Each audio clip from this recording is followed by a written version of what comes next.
आज हम समझेंगे प्लेज और मॉर्गेज दोनों में क्या अंतर होता है।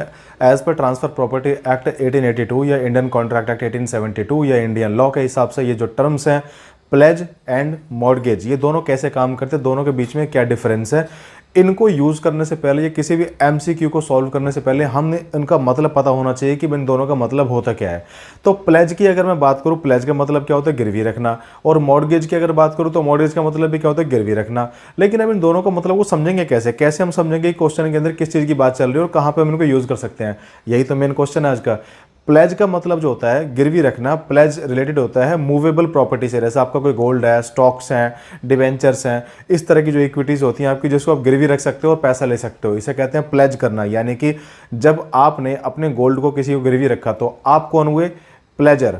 आपने क्या गिरवी रखा, गोल्ड, उसे कहते हैं प्लेजमेंट, यानी कि प्लेज किया आपने। और जिसको गिरवी रखा है वो कौन हो गया, प्लेजी। इसी तरीके से सिमिलर तरीके से हम बात करें मॉर्गेज की, तो मॉर्गेज क्या होता है, मॉर्गेज होता है बेसिकली गिरवी रखना, लेकिन मॉर्गेज इमूवेबल प्रॉपर्टी के लिए यूज होता है। जैसे आपका गांव में से कोई खेत है, खलिहान है और फ्लैट है, घर है, मकान है, मतलब इमूवेबल प्रॉपर्टी।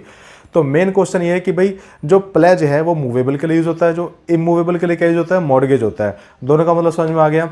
मैंने दोनों का एग्जांपल भी दे दिया आपको, अब अच्छे से क्लियर हो गया होगा। अब इसके अंदर सबसे इंपॉर्टेंट बात समझने वाली है कि अगर हम प्लेज करते हैं तो ऑनरशिप किसके पास रहेगी। तो भाई मोस्टली देखा जाए तो ऑनरशिप तो उसी के पास रहेगी जिसने गोल्ड गिरवी रखा है। भाई वो मालिक थोड़ी बन गया जिसको हमने गोल्ड गिरवी रखा है, जिसने गिरवी रखा है ऑनरशिप उसी के पास रहेगी।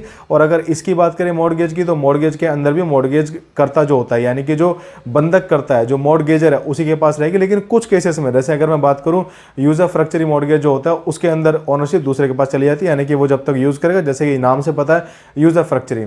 अब यहां से एक नया क्वेश्चन बनता है कि मॉर्गेज की और प्लेज की हमने बात करी, लेकिन मॉर्गेज कितने तरह के होते हैं। तो मॉर्गेज 6 तरह के होते हैं, इन सबको डिफाइन करूंगा नेक्स्ट शॉर्ट के अंदर। तब तक के लिए दोस्तों शुक्रिया, take care, thank you, bye bye. Channel को सब्सक्राइब कर लेना ताकि आप नेक्स्ट नोटिफिकेशन देख सकें और आपको वीडियो मिल जाएगा, समझ लेना आराम से, आसानी से। Thank you.